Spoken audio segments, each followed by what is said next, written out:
এই ভিডিওটা ডিভোর্স হবে কি না তাকে নিয়ে, সেটা নিয়ে ডিভোর্স হবে কি না আজকের থাম্বনেল, তাই না? কার সাথে ডিভোর্স হবে? কারণ বিয়ে তো আমরা দেখেছি না, আর একটা বিয়েও তো এসছে, একটা স্বীকৃত একটা বৈধ বিয়ে আর একটা অবৈধ বিয়ে। না ভিউয়ার্সরা জিজ্ঞাসা করছে এটাকে এই ডিভোর্সটা কোন ডিভোর্সের কথা, কোন ডিভোর্সের কথা বলছে। যাই হোক, কোনো দাবি দাবা নেই, কত মহান বুঝতে পারছো? কোনো দাবি দাবা নেই। একজন নিপীড়িত অত্যাচারিত গৃহবধূ যে অত্যাচারের শিকার হয়ে বাড়ির থেকে চলে গেছিল, চলে গিয়ে একটার পর একটা স্বামীর নামে কেস দিয়েছিল, বাচ্চাকে ফেলে রেখে এসে কেস দিয়েছিল, সেই বধূ আজকে বলছে আমার কোনো দাবি দাবা নেই। তো বলি, দাবি দাবা করার জায়গা আছে তো? কি দাবি দাবা করবে? যে মেয়েটা বউটা 5 বছর সংসার করার পরেও এখন প্রমাণ হয়ে গেছে যে একটা বাচ্চাকে, দুধের শিশুকে ফেলে রেখে এসে পরকীয়ায় লিপ্ত হয়ে অবৈধভাবে বিয়ে করে, বিয়ের 2-3 মাস বাদে 498 কেস দেওয়ার পরেও ডিভোর্স চাইছে, তারপরেও অনেক কিছু করেছে, অনেক হেনস্থা করেছে উল্টো দিকের মানুষটাকে। সে আজকে সে বলছে আমার কোনো চাহিদা নেই। কি চাহিদা থাকবে? আর চাহিদা থাকলেই সেটা কে মেটাবে? কে মেটাবে? তো চলো বন্ধুরা, আজকে অনেক কিছু বলবো, অনেক কিছু বলার আছে। ডিভোর্সটা আদেও কি সত্যি ডিভোর্সের ডেট ছিল, নাকি ওই যে বাচ্চা আনার মতো ওই যে সিম্প্যাথি কার্ড, নাকি ওই যে মানুষকে মানে ভিউয়ার্সদের ওই যে বোকা বানানো, এটাও একটা মানুষদের বোকা বানানোর একটা নতুন ছক। ডিভোর্স কবে হবে? মিউচুয়াল ডিভোর্স এত বছর হয়ে গেছে, সেপারেশন রয়েছে কত বছর হয়েছে? 2 বছর হয়েছে সেপারেশনের, হয়নি এখনো 2 বছর সেপারেশনে, তাই জন্য মিউচুয়াল ডিভোর্স। তো মিউচুয়াল ডিভোর্সই যদি হবে তাহলে এতদিন কেন, এত কোর্ট কাছারি আদি আইন আদালত, এত ঝড় ঝাপটা কেন মিউচুয়াল ডিভোর্স? কারণ শুনেছিলাম মিউচুয়াল ডিভোর্সের কিছু শর্ত ছিল, সেই শর্তগুলো মেনে নিয়েছে নিশ্চয়ই। চলো সবটা নিয়ে, যেহেতু সোশ্যাল মিডিয়াতে সবটা ওপেন, সেই জন্য সোশ্যাল মিডিয়াতেই আজকে সবটা বলবো। হ্যালো বন্ধুরা, কেমন আছো তোমরা? নিশ্চয়ই ভালো আছো, আমিও ভালো আছি। কাশিটা কিছুতেই কমছে না। ফোকলার চলে যাওয়া, ইউটিউব থেকে না পোস্ট দিচ্ছে, আমাদের যে যুদ্ধ নিয়ে পোস্ট দিচ্ছে, কিন্তু চলে যাওয়া ডিক্লেয়ার দিয়ে দিয়েছে, চ্যানেলটা বিক্রি করে দেবে। এই ফোকলার চলে যাওয়া, ফুকলির এই যে আমার ডিভোর্স কি হচ্ছে, এই যে আজকের ভিডিও, মনে হয় না কোথার সাথে কোথাও রিলেটেড? ঠাম্মির আশা, এগুলো যেন মনে হয় না কোথাও একটা জায়গায় যোগসূত্র আছে। বলবো, তার আগে বলি বন্ধুরা, এখন মনে পড়লে ভয় করছে। পেহেলগাঁওতে আমি যখন ছিলাম, আমি এই ঘটনাটা ঘটেছে 22শে এপ্রিল, 21শে এপ্রিল না 22শে এপ্রিল, 22শে এপ্রিলের ঘটনা। আর আমি 4th এপ্রিল বাড়িতে এসেছি, মানে আমি 30 তারিখ নাগাদ পেহেলগাঁওতে ছিলাম, ভুল না বললে। আমাকে সবাই এখন বলছে যে হয়তো তোদের সাথেই, তোরা যখন ছিলি হয়তো তোদের সাথেই এই জঙ্গিরা হয়তো একসাথেই ছিল, সেখানে কোথাও তা দিচ্ছিল, খেয়ে দিয়ে খবরাখবর নিয়ে থাকছিল। সত্যি কথা এখন গায়ে কাটা দিচ্ছে সেই সমস্ত কথাগুলো যখন চিন্তা করছি, যে কি মানে আমাকে প্রত্যেকেই বলছে খুব বেঁচে গেছো, খুব বেঁচে গেছো। না, বেঁচে যায়নি, বেঁচে যাওয়াটাই বড় কথা না। আতঙ্কিত হচ্ছিলাম যখন চিন্তা করছিলাম, ওই টাইমটা আমি আগে পরে, দিনের দিন তো আর ঘটনা ঘটেনি, আগে পরে আমি কাশ্মীরে ছিলাম। তো যাই হোক, আমার এক বন্ধু সিআরপিএফে চাকরি করে, সে কালকে রাত্রিবেলায় আমাকে কিছু পাঠিয়েছে, মানে এই যে মিশন সিন্দুরের যে লোগোটা, সেই লোগোটা পাঠিয়েছে, একটা ভিডিও পাঠিয়েছে, ছোট্ট একটা ভিডিও। মনে হয় এটা এখন অ্যাভেলেবেল হয়ে গেছে ইউটিউবে, যে তোমরা সবাই জানো যে ভারত কি স্টেপ নিয়েছে এবং আমরা মিশন সিন্দুর সাকসেস। তো যাই হোক, সিঁদুর নিয়ে যদি খেলে কেউ, তার রেজাল্ট তাকে পেতেই হবে, যেটা আজকের ডেটে দাঁড়িয়ে আমাদের ফুকলিও পেতে চলেছে। তো যাই হোক, জয় হিন্দ, বন্দে মাতরম। আর একটা কথা বলি বন্ধুরা, আমি ফেব্রুয়ারি মাসে, তো যাই হোক জানুয়ারি কি ফেব্রুয়ারি মাসে আমি চেন্নাই গেছিলাম, সেখান থেকে ব্যাঙ্গালোর। একটু কিছু বলি, তারপরে আমার কিছু কথা শেয়ার করি, কারণ এর জন্য আলাদা একটা ভিডিও করতে হবে না। আমি গেছিলাম ব্যাঙ্গালোরে, সেখানে আমার একটা বন্ধু ছিল, সিআরপিএফে চাকরি করে, সে ওখানে এয়ার শো চলছিল। তা আমি জিজ্ঞাসা করেছিলাম এই এয়ার শোগুলো কেন রে? তখন বলেছিল যে এই এয়ার শো হচ্ছে এয়ারফোর্সের একটা ব্যারাক থেকে হয়, সেখানে যুদ্ধ বিমান বিক্রি হয়, মানে কি বলে টেন্ডার হয় যুদ্ধ বিমানগুলো, বিদেশ থেকে সবাই আসে, এসে সব দেখে যুদ্ধ বিমানগুলো আকাশে ওড়ে, এবং সেখান থেকে এই যুদ্ধ বিমানগুলো সত্যি কথাই আজকে অবাক লাগছে এই যুদ্ধ বিমানগুলোর কীভাবে আমাদের এখন প্রয়োজন, আর সব কিছু কেমন রিলেটেড হয়ে যাচ্ছে। ওই এয়ার শো দেখে আসলাম, সেখানে যুদ্ধ বিমানগুলোর কাজ কীভাবে ভোল্ট খাচ্ছে বিমানগুলো, কীভাবে এরকমভাবে ভোল্ট খাচ্ছে, কীভাবে তিনটে বিমান যাচ্ছে, একটা অরেঞ্জ কালার, একটা সাদা, একটা গেরুয়া, ধোঁয়া বেরোচ্ছে, মানে অসাধারণ। আমি কিছু রিলসও দিয়েছি। তারপরেই এই কাশ্মীরে বেড়াতে যাওয়া, তারপরেই এই ভয়ঙ্কর ঘটনা। তো যাই হোক, এটা হচ্ছে আমি বারবারই আমি ভিডিওতে দিয়েছি, বারবারই দেখিয়েছি, আমাদের ভারতবর্ষ, আমাদের কাশ্মীর, আমাদের অধিকার কেউ কেড়ে নিতে পারবে না। সাময়িক হয়তো আমাদের আঘাত করবে, কিন্তু পাল্টা আঘাত আমরাও করতে জানি, ডবল আঘাত করতে জানি। তো যাই হোক, এটা থাকলো, যত দেখছি, কারণ চোখের পাতা তো সরছে না, খবরের দিকে আমরা তাকিয়ে আছি, যত বলবো তত ইমোশনাল হয়ে যাব। তো যাই হোক, এইবার আসি মূল পর্বে। ডিভোর্স তোমাদের মনে হয় এত তাড়াতাড়ি? তারপরেও আজকে ছেলের বাবার ভিডিওটাও দেখেছি, সেখানে দেখেছি একটা ছবি সে বার করছে। অবশ্যই সেই ছবিটা ভালো করে দেখলে তোমরা বুঝতে পারবে, সেই ছবিটা ফোকলা আর ফুকলির বিয়ের ছবি, এবং বলেছে এই ছবিটা আমার, এটা কি করতে হবে, মানে কিছু করতে হবে আর কি, মানে ওটা বের করতে হবে বা এডিট করতে হবে, কি মানে এডিট না, ওটাকে কিছু করতে হবে, মানে ছবিটা বার করেছে, ছবিটা দিয়ে কোনো কাজ হবে, ওই ছবিটা দিয়ে নিশ্চয়ই তো কী কাজ হবে আমরা অন্তত বুঝি। ফোকলা আর ফুকলির বিয়ের ছবি দেখা গেছে, এবং দেখা গেছে যে সেটা হয়তো ছেলের বাবাও জানে, যে সবাই দেখতে পেয়েছে বা বুঝতে পেরেছে এই ছবিটা। তো আজকে ফুকলি বলে দিয়েছে যে ডিভোর্সে আমি কিচ্ছু দাবি দাবা করছি না। কেন দাবি দাবা কি করার কিছু আছে কি? নেই তো দাবি দাবা করার, কারণ পরকীয়া করে, নোংরামি করে বাড়ি থেকে বেরিয়ে গেছে, আর সেটা আজকের ডেটে প্রমাণ হয়ে গেছে, এবং ছেলের বাবার হাতে বিয়ের ছবি, সেটা নিয়ে সেও হয়তো কালকে আমরা জানতে পারবো যে কোর্টে গিয়ে কি হয়েছে। তো বলি, সারাদিন কোর্টে ছিলে, মুখোমুখি হয়েছে না, 5 বছর যার সঙ্গে সুখে দুঃখে আপদে বিপদে সময় কাটিয়ে এসছো, একটু খারাপ লাগেনি? একটুও? আমি জানি না সেই মুহূর্তটা কেমন ছিল, হয়তো কালকে ছেলের বাবার ভিডিওতে পাবো আদেও চোখাচোখি মুখোমুখি হয়েছে কিনা। তো ছিল তো বটেই, আজকে ভিডিওতে যেটুকু বোঝা গেছে, সামনাসামনি হয়তো উকিল মাঝখানে ছিল, হয়তো কথা হয়েছে, মিউচুয়াল ডিভোর্সের আলোচনা হয়েছে। একটু খারাপ লাগেনি না? খারাপ লাগবে কোথায়? খারাপ লাগার জায়গা আছে নাকি? হৃদয় বলে কিছু আছে নাকি? সেখানে দেখেছি তো, সেই হৃদয়ে প্রচুর মানুষের আনাগোনা, সেই জন্য তো দাবি দাবার মধ্যে কি সন্তানটাও নেই, সন্তানটাও নেই, যদিও সন্তানকে চাইলেই তো আর সন্তানকে পাওয়া যাবে না, এইরকম একটা পরকীয়ারত নারী কিছুতেই পাবে না, সেটা আমরা দেখেছি। প্রথম দিন থেকে বলেছি, সন্তান তার নিজের বাড়িতেই, নিজের বাবার কাছে, নিজের ঠাকুমা দাদুর কাছে, নিজের বাড়িতে বড় হবে, সেটা বহাল করে আজকে আর নতুন করে বলে মানুষকে বোঝাতে হবে না যে তুমি কোনোদিনই সন্তানকে চাওনি, সেটা সবাই আজকের ডেটে বুঝে গেছে। প্রথম দিন থেকে বলে এসেছি, কোনো মা যদি মনে করে তার সন্তানকে নিয়ে বেরোতে পারতো, কোনো দিন চাইনি, কারণ সন্তানটা তার বার্ডেন, আজকে তোমরা বলো তো, সন্তান নিয়ে যদি ও আসতো তাহলে এই যে অনাচার, এই যে লীলাগুলো করতে পারতো, একটার পর একটা পুরুষের সঙ্গে সঙ্গ, তারপরে এই যে পুকলার সাথে বিয়ে করতে পারতো, ঘনাতে ওই শ্বশুরবাড়িতে মেনে নিত না তো। আমাকে তো নিজেই ফোকলা বলেছিল, আনলে পরে আনবে, আমারও তো একটা সন্তান হবে, তার সাথে বড় হবে, যাই হোক পাস্টের কথা, পারতো, এগুলো করতে পারতো না। ও জানে সেগুলো, ও জানতো সেগুলো, যে বাচ্চাকে নিয়ে গেলে ও বাচ্চাকে সময় দিতে পারবে না, আর ওর এই বেরেল্লা পানাগুলো করতে পারবে না।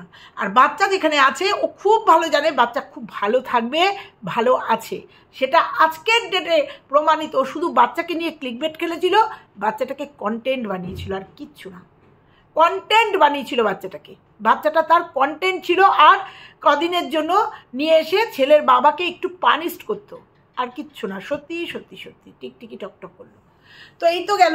তো মিউচুয়াল ডিভোর্স কি সুন্দরভাবে থাম্বনেল টাইটেল দিয়ে কি সুন্দরভাবে আজকের ভিডিও দিল। মিউচুয়াল ডিভোর্স কি হয়ে গেছে? এত সহজ। তাহলে আমরা ছেলের বাবার হাতে ছবিটা কেন দেখলাম? এমনি এমনি তো আর ছবিটা প্রিন্ট আউট করে বার করেনি। নিশ্চয়ই তো ছবিটা দিয়ে কোনো কাজ করবে, অবশ্যই করবে, করা উচিত। এত বড় বড় ব্লেম দিয়ে গেছে, তো সে অত্যাচারিত হয়েছে, তার স্বামী চুল্লু খেয়ে তার সঙ্গে অত্যাচার করেছে, সে বধূ নির্যাতন কেস দিয়েছে, তারপরেও তার কিছু সোনাদানা সে নিয়ে এসছে। এত সহজেই মিউচুয়াল ডিভোর্স, এত কিছু করার পরে এখন যখন ধরা খেয়ে গেছে, এখন সব শর্ত মেনে নেব।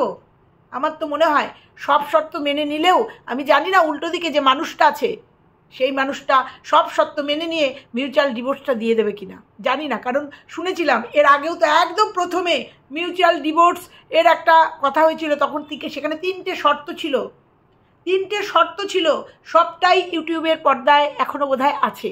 তা সেই 3টে শর্ত কি এখন নেই? সেই 3টে শর্ত কি তাহলে মেনে নিয়েছে? প্রসঙ্গত এগুলো প্রশ্ন থেকে গেল, যে এত সুন্দর করে বলে দিল যে আজকে ডেট ছিল, ডিভোর্সের ডেট ছিল, আজকেও ভিডিওতে মানুষকে বোকা বানালো। আজকে মিউচুয়ালের ডেট ছিল, মানে একটা কথোপকথন, মিউচুয়ালের ডেট। তারপরে ভিডিওর ভেতরে বললো হ্যাঁ আলোচনা হয়েছে, 3 দিন সময় চেয়েছে। এরকমই সময়, ডেটের পর ডেট চলে যাবে, কারণ প্রচুর ভুগিয়েছো উল্টো দিকের মানুষটাকে, ভিউয়ার্সদের দিয়ে, ক্রিয়েটার দিয়ে। কারণ ক্রিয়েটাররা তখন বুঝতে পারিনি। আজকেও কিছু ক্রিয়েটারকে দেখলাম যারা বুঝতে পেরেছে ওর আসল রূপটাও কোনো দিনই বাচ্চাকে চায়নি, তারা আজকের দিনে দাঁড়িয়ে স্বীকার করতে বাধ্য হয়েছে যে সত্যিই তুই কোনো দিনই বাচ্চাটাকে চাসনি, বাচ্চাটার প্রতি তোর সত্যিই কোনো মায়া দয়া নেই। ডে 1 থেকে সেটা বলে এসেছিলাম। ও যতই আজকে ডিক্লেয়ার দিক মিউচুয়াল ডিভোর্স আমি কিচ্ছু চাই না, আর তুই চাইলেই কি সেটা পাবি? আগে সেটা নিজে চিন্তা করে নাও। সরি, তুই বলে ফেললাম। আগে সেটা নিজে চিন্তা করে নাও, চাইলেই কি পাওয়া যাবে? কটা ডিভোর্স কেস করতে হবে? কারণ ওইটাও তো বিয়ে। কারণ মন্দিরে, মানে সংগ্রামপুর মন্দির, আমি যতটুকু খবর জানি বা শুনেছি, সংগ্রামপুর মন্দির একটা প্রতিষ্ঠিত মন্দির, সেখানে পুরোহিত থেকে যে বিয়ে হয় সেটা নাটক হয় কি না, মনে হয় না নাটক, আমার জানা নেই। তবে সংগ্রামপুর মন্দিরে যে বিয়ের ছবিগুলো আমাদের কাছে এসছে সেটা নাটক কিনা জানি না, তা সেটার ডিভোর্সও তো নিতে হবে, কারণ তাকেও তো ছেড়ে দিয়েছিস, তাকেও তো ছেড়ে দিয়েছো। সেও তো ইউটিউব থেকে বিদায় নিয়েছেন, মানে নিতে চলেছে, সেও চ্যানেলটা বিক্রি করে দেবে। সেও কি এত তাড়াতাড়ি ছেড়ে দেবে? সে চাকরি ছেড়ে দিয়ে এসছে, সে একজন সন্তানকে তার মায়ের থেকে সরিয়ে নিয়ে এসছে, এত কষ্ট করে, এত জুতোর বাড়ি ঝাঁটার বাড়ি এই যে ওয়াইটি থেকে পেয়েছে, এবং সে তার আইডি কখনো করেনি, মানে চেঞ্জ করেনি, বা তার কমেন্ট বক্স অফ করেনি, চ্যানেল খুলেছে, এই যে করেছে, সেও কি ছেড়ে দেবে? এত কষ্ট করে এরকম একটা সোনার ডিম পাড়া মুরগিকে ফাঁসিয়ে নিয়ে তার বাড়ি ঘর এত কিছু করলো, ভেবেছিল জীবনটা কাটিয়ে দেবে পায়ের উপর পা দিয়ে থেকে, সেও কি ছেড়ে দেবে? মনে হয় তুমি একটার পর একটা ছেলেদের জীবন নষ্ট করবে, আর তারা বসে বসে মুখে আঙুল দিয়ে থাকবে? আর সবার ক্ষেত্রে মিউচুয়াল ডিভোর্স অতই সহজ না। আমার যেটা মনে হলো বন্ধুরা, আমি সেটুকুই বললাম। ও যে বললো না আমি কিচ্ছু চাই না, ইনক্লুড ছেলেও চাই না, যদিও প্রসঙ্গত যাই হোক,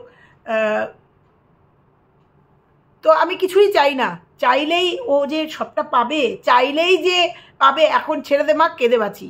এখন ওর যেহেতু সবটা সামনে চলে এসছে, সেহেতু ওর এখন ভাবছে যেন তেন প্রকারেণ ডিভোর্সটা চাই, কারণ ঠাম্মি চলে এসছে। আবার নতুন সম্পর্কের কথা শুনছি, সবই সোশ্যাল মিডিয়াতে আসে এবং সবই পরবর্তীতে প্রমাণিত হয় যে কথাগুলো মিথ্যে না, ঠিক। ফোকলাকে নিয়ে টোটাল ও কিচ্ছু দেখায়নি তো, সবটা সোশ্যাল মিডিয়াতে একটু একটু করে এসছে, এবং ওর ভিডিও থেকেই এসছে। তারপরে তো ভিউয়ার্সরা, তারপরে তো সবটা এসছে। সব শেষে কী প্রমাণ হলো? যে ফোকলা ওর জীবনে ছিল, ফোকলাকে ও বিয়ে করেছে, সবটা কিন্তু প্রমাণ হয়ে গেছে। সেরকম আবার যে খবরগুলো আসছে, যে খবরগুলো দেখছি শুনছি, সেগুলো হয়তো এক সময় প্রমাণ হয়ে যাবে, কারণ ও তো কারুর জীবনে স্ট্রিক্ট হয়ে থাকবে না। আর কি বলবো, যাই হোক, তো অতই সহজ সব কিছু। একটার পর একটা অন্যায়, একটার পর একটা অন্যায়, আর একটার পর একটা সেই অন্যায়ের সাফার হয়ে যাবে। তো আমিও বলবো, আমি ফোকলাকে আজকে একটা কথা বলে যাব, কালকেও বলেছি বোধহয়, আজকেও বলে যাব, এত সহজে এই মেয়েটিকে ছেড়ে দিও না। যদিও তুমি চরম অন্যায় করেছো, সেই অন্যায়ের কোনো দিন সাপোর্ট করিনি, বলেছিলাম না? বলেছিলাম তো, একদম প্রথমে যখন কিছুই হয়নি, বিয়েও হয়নি, ফোন করে বলেছিলাম তো যে দাও না, তুমি তো ভালো বন্ধু, দাও না ছেলেটা, মাটাকে তার সন্তানের কাছে ফিরিয়ে দাও না, বলেছিলাম না? অস্বীকার করতে পারো যে আমি বলিনি? যে আমি তোমাকে বলেছিলাম, তুমি তো ওর ভালো বন্ধু, দাও না, বুঝিয়ে টুঝিয়ে ওকে ওর সন্তানের কাছে, সংসারের কাছে ফিরিয়ে দাও না। তখন আমাকে কি বলেছিলে তুমি? আবারও বলতে হয় সেই কথা, আমি ফিরিয়ে দিতে পারি, কিন্তু আপনি কি দায়িত্ব নেবেন? আমি যদি ওর হাতটা ছেড়ে দিই, ও পৃথিবী থেকেই চলে যাবে। বুঝেছো? বুঝেছো এখন? পৃথিবী থেকেই চলে যাবে। তুমি আমাকে বলেছিলে আপনি কি নেবেন সেই দায়িত্ব? আমি বলেছিলাম না, আমি কারোর দায়িত্ব নিতে পারবো না। দেখেছো কি বেরোলো আজকে? তোমার হাতেই ও ছেড়ে দিল, তুমি ওর হাত কি ছাড়বে? তোমার হাতই ও ছেড়ে দিল, ছেড়ে দিয়ে আবার অন্য কোনো হাত ধরেছে। বুঝতে পেরেছো? আজকে যদি তুমি আমার সেদিনকের কথাটা শুনে, ওকে বুঝিয়ে শুনিয়ে যদি একটু স্টে করে, ওকে সঙ্গ না দিয়ে, এইভাবে ওকে সঙ্গ না দিয়ে, ওকে প্রশ্রয় না দিয়ে, ওকে প্রেম মানে কি বলবো, প্রেম নিবেদন না করে, আজকে ওকে বন্ধুর মতো যদি ওকে দাঁড়িয়ে থেকে বোঝাতে, বুঝিয়ে যদি ওর ফ্যামিলিতে ফিরিয়ে দিতে, আজকে তোমারও এই রকম দিন দেখতে হতো না। আজকে আমি জানি বা বুঝতে পারছি, তোমারও কিন্তু মানে শিহরে সংক্রান্তি যেটা বলে, তোমারও কিন্তু দিন ভালো যাচ্ছে না, তোমারও কিন্তু বিপদ তোমার পায়ে পায়ে ঘুরে বেড়াচ্ছে। এমন একজন মহিষী নারীকে তুমি ভালোবাসা দিয়ে ফুসলিয়ে নিয়ে গেছো, তার জন্য খেসারত তোমাকে দিতে হবে না, তোমাকেও দিতে হবে। কিন্তু সেই দিন যদি তুমি এই কাজটা করতে, সেই দিন যদি এই কাজটা করতে যে না, ওকে বুঝিয়ে টুঝিয়ে বাচ্চার কাছে মাকে ফিরিয়ে দিই, তাহলে আজকের এই ডেটটা তোমাকে দেখতে হতো না, আজকে এই ডেটটা অনেককেই দেখতে হতো না, অনেকেই সাফার করতো না। আবার বলাও যায় না, অন্য কোনো ডাল ধরে ফেলতো। কিন্তু সেই মুহূর্তে যদি তুমি এই কাজটা করতে, অন্তত তুমি তোমার লাইফটা বাঁচত। আমার মনে হয় এই কলঙ্কিত জীবনের থেকে হয়তো তুমি আমাকে বলেছিলে যে আমি এক সপ্তাহের মধ্যে চলে যাব, ওকে একটা সেফ জায়গায় রেখে তুমি যদি চলেও যেতে, তাহলেও হয়তো পরিস্থিতিটা অন্যরকম হতো। তো যাই হোক, আজকে আর বলে লাভ নেই সেসব কথা, কারণ মিউচুয়াল ডিভোর্সের একটা নাটক ও বলছে, আর ওদিকে যার সঙ্গে মিউচুয়াল ডিভোর্স হবে সে বিয়ের ছবি নিয়ে ঘুরে বেড়াচ্ছে, তোমাদের বিয়ের ছবি নিয়ে সে এডিট করে বার করেছে। এমনি তো করেনি, অবশ্যই স্টেপ নেবে, আর নেওয়াই উচিত। কারণ আজকে সে অনেকটা শক্ত হয়ে গেছে, আজকে সে সোজা হয়ে দাঁড়াতে শিখেছে, সে যাদের জন্যই হোক দাঁড়াতে শিখেছে। তো বলবো, অত সহজে যে দুঃসময়টা কাটিয়ে এসছে, অত সহজে আজকে যখন শক্ত হয়ে দাঁড়িয়েছে, এত সহজেই মিউচুয়াল ডিভোর্স, এত সহজেই আমার মনে হয় তো না, এটাও ক্লিকবেট খেলেছে। দেখাই যাক মিউচুয়াল ডিভোর্স কালকে আমাদের না ইউটিউবের আমাদের বাচ্চার বাবার বেরিয়ে যায়, বাচ্চার বাবার কি ভিডিও আসে, সেই ভিডিওর জন্য ওয়েট করে আছি। আমি শুধু না, সবাই ওয়েট করে আছে যে আজকে যে ভিডিওটা দিয়েছে, মানে গতকালকের ভিডিও, কোর্টে কি হয়েছে, কি আলাপচারিতা হয়েছে, কি কথা হয়েছে। কারণ ও তো মানে 4 মিনিট না 5 মিনিটের একটা ভিডিও দিয়েছে, ভীষণ ব্যস্ত, ও ভিডিও দিতে পারে না। যে ভিডিও বিক্রি করে ওকে খেতে হবে, ওর আজকে যে জায়গা, যেখানে সম্মান, ওর পয়সা, মানি ইজ এভরিথিং, সেই ভিডিওটা ও ঠিক করে দিতে পারে না, কারণ ওর কাছে ঘুমটাই আসল। জানি না ও রাতে চুরি করতে যায় কিনা, দিনের বেলায় ও এক কোর্টে গেছে, এসেই সারাদিন ঘুমিয়েছে, তারপরে মানে 4-5 মিনিটের বোধহয় ভিডিও। যাই হোক, কালকের থেকে ভালো ভিডিও আসবে। তো যেখানে এই ভিডিওটাই তার কাছে একমাত্র মূলধন, তাছাড়া তো আর কোনো যোগ্যতা নেই, ওই অনলাইনে বিজনেস, তাও এই চ্যানেলের মাধ্যমেই। তো সেটাই যখন তার মূল জায়গা, সেই জায়গাটাও ঠিক করে ধরে রাখতে পারছে না, গা ভাসিয়ে দিয়েছে, ল্যাথ খাচ্ছে। কতটা কুড়ে বুঝতে পারছো? এই মেয়ে নাকি শুনি যে শ্বশুরবাড়িতে উদয়স্ত খেটেছে, এই মেয়েটাকে নাকি প্রচণ্ড খাটানো হয়েছে, আর এই মেয়েটা খেটেছে। এখন হাসি পায় শুনলে পরে যে এই মেয়েটা কি প্রচণ্ড কাজ করেছে সংসারের জন্য। যারা বলেছে তাদের মুখটা এখন দেখতে ইচ্ছা করে যে এই মেয়েটা দেখেছো ওর এই শ্বশুরবাড়িতে, অবৈধ শ্বশুরবাড়িতেও বলেছে কাজের ভয়ে পালিয়েছে। তো যাই হোক, দেখতেই পাচ্ছ 12টার সময় ঘুম থেকে, তারপরেও ফ্ল্যাটে কি করেছে না করেছে, রান্না কেমন, সবটা আমাদের কাছে একদম খোলা পাতার মতো চলে এসছে। তো আমার মনে হচ্ছে এখানে কোনো গল্প আবার রচনা হয়েছে যে ডিভোর্স, আমার ডিভোর্স কি হচ্ছে, মিউচুয়াল ডিভোর্স, ফোকলার এইভাবে সমস্ত ডিলিট করে দিয়ে চ্যানেলটা দিয়ে দেওয়ার একটা সিদ্ধান্ত, ঠাম্মির আশা, সবটা নিয়ে মনে হচ্ছে এদিকে ছেলের বাবার বিয়ের ছবি এডিট করা, আবার সে এডিট করা, কী করে বলে যেন প্রিন্ট আউট করা, সবটা মিলিয়ে মনে হচ্ছে আবার কোনো ঝড় উঠতে চলেছে, আবার কোনো নতুন কিছু হতে চলেছে। সবটাই দেখব। এতদিন কিতনে আদমি থে সর্দার, 1 ঘন্টা হলেও ভেতরে ঢুকিয়েছিল ফ্যামিলিকে।